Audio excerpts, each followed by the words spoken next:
Fees and fiduciary responsibilities. Rule 1.5 deals with attorneys' fees and expenses. The rule is that fees and expenses must be, quote, reasonable. There is a laundry list of factors to look to in considering whether the fees are reasonable, and the rules do not precisely say how these factors are weighed or which ones are more important in particular types of cases.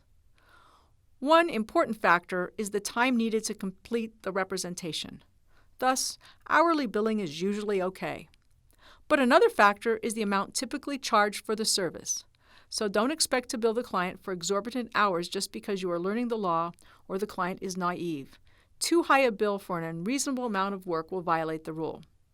Another factor is the expertise required. Thus, if you are the nation's best lawyer, as was the case in Brobeck versus Telex when Moses Lasky was hired to write a petition for cert, you may be able to charge a sophisticated corporation who fully negotiated your fee $1 million for one brief. But if you are a typical attorney, look to the amount typically charged in the community, another of the factors listed. The amount of the dispute and the results obtained are also relevant. If attorney's fees eat up all the client's recovery, that might be evidence of an unreasonable fee. However, if the attorney was forced to put in unreasonable hours to answer frivolous pleadings by the opposing lawyer, the attorney's fee might be fair. If handling this case will preclude the attorney from handling other cases, that can be factored into determining whether the fee is reasonable. Another factor is how the fees are calculated, hourly, flat, or by percentage. It will be okay to make something more than the typical hourly rate in a contingency case where the attorney has assumed the risk of making nothing. However, note that a contingency fee will be unreasonable, even if the percentage is typical, where there really was no risk. So, an attorney can't expect to collect a 33% contingency in a case where liability is clear under the policy and the insurance company immediately pays the claim as soon as it is submitted. The attorney should communicate the scope of the representation and the basis or rate of the fee and expenses to the client, preferably in writing at the outset of the representation. Flat fees and retainers. Many lawyers require advance payment of fees and then bill against that retainer as the lawyer does work and earns the fee. If representation terminates before the case is over or before all of the retainer has been earned, the attorney is obligated to return any unearned portion of the fee. Occasionally, a corporate client pays a small retainer on a regular basis to merely have the law firm available to represent the client. The small monthly retainer is earned when paid if the amount is reasonable for remaining a concurrent client, having the firm available to the client, and preventing the firm from undertaking work that would conflict with the client's interests. Contingent fees.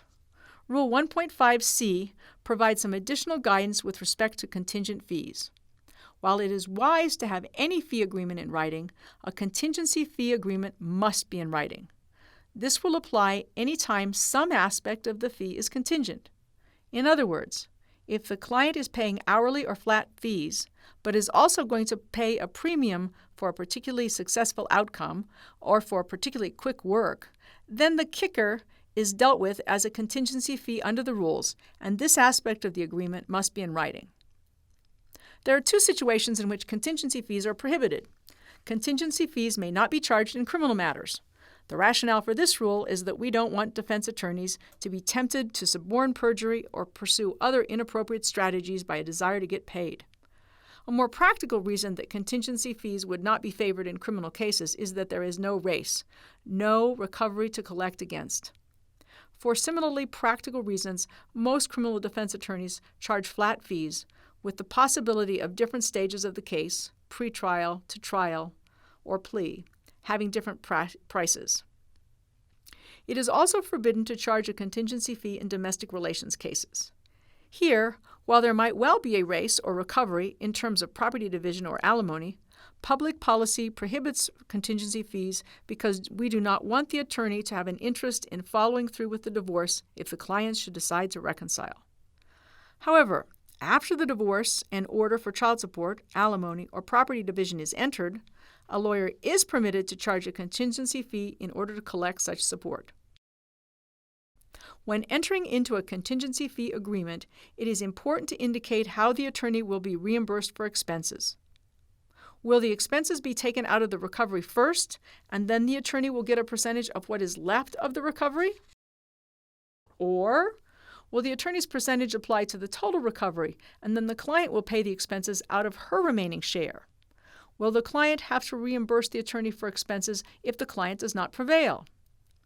Upon the conclusion of a contingency fee case, the attorney must provide the client with a written statement regarding the outcome, showing the recovery and the amount remitted to the client, and how that has been calculated. Division of fees. Rule 1.5 also addresses the division of fees between two different firms. When does this arise? Sometimes the family lawyer arranges for an expert to come in to handle a difficult case. The family lawyer may do the counseling or even part of the preparation, but the famous expert will do the actual trial. There are two ways in which these two firms may divide the fees. First, if both firms remain professionally responsible for the case, the firms can be divided any way the attorneys decide, provided the client consents.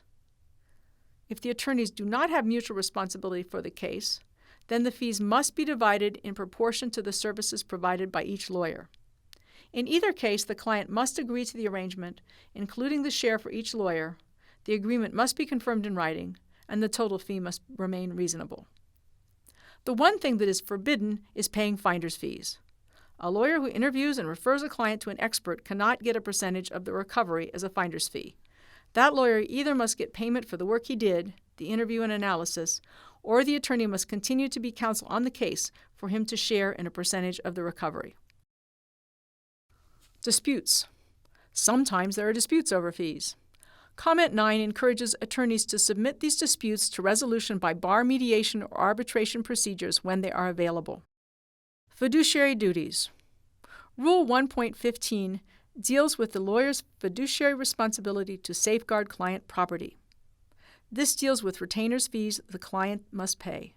It deals with the recovery an attorney may obtain and hold for the client. It also deals with property, such as jewelry, the attorney may have a responsibility for. The first rule regarding client funds is that the client's funds and the attorney's funds cannot be commingled. Rule 115A requires the lawyer hold property of clients or third persons separate from the lawyer's own property. The attorney should establish a client trust account to hold client funds. This is one bank account that holds all client money. The attorney or her accountant needs to keep track of how much money is owned by each of the attorney's various clients. Client trust accounts typically do not earn interest, so this should not be an onerous responsibility. Other property must also be treated with the care required of a professional fiduciary. For example, securities or jewelry should be kept in a safe deposit box established for the clients of the firm. When representation begins, the client may pay the attorney a retainer, which is often a down payment for the work to be done. Such a retainer must be placed in the client trust account. Typically, the lawyer will issue monthly bills based on her hourly rate and the hours worked each month. As the attorney bills the client withdraws money from the client trust account retainer and transfers it to the attorney's operating account and spends it or pays it to herself. When a client pays a flat fee, that flat fee should also be put initially in the client trust account. Then, the attorney should withdraw money to pay himself as the case goes forward and he earns the money. In a flat fee situation, the attorney is typically not keeping strict account of hours. However, if the representation terminates before the matter is concluded, say, for instance, the client fires the attorney is obligated to return any fees to the client that she has not yet earned.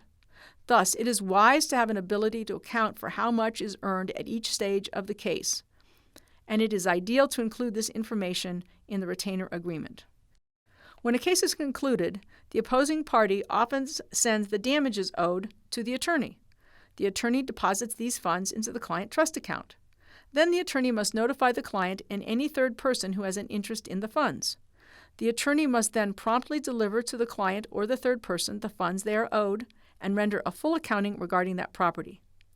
The lawyer is not required to remit funds to the client that represent the fees the lawyer is owed.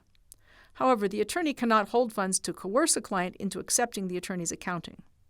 If there is a dispute as to how much the client, third person, or attorney should receive, The attorney should keep only disputed amounts in the client trust account and promptly move to resolve the dispute. Thank you.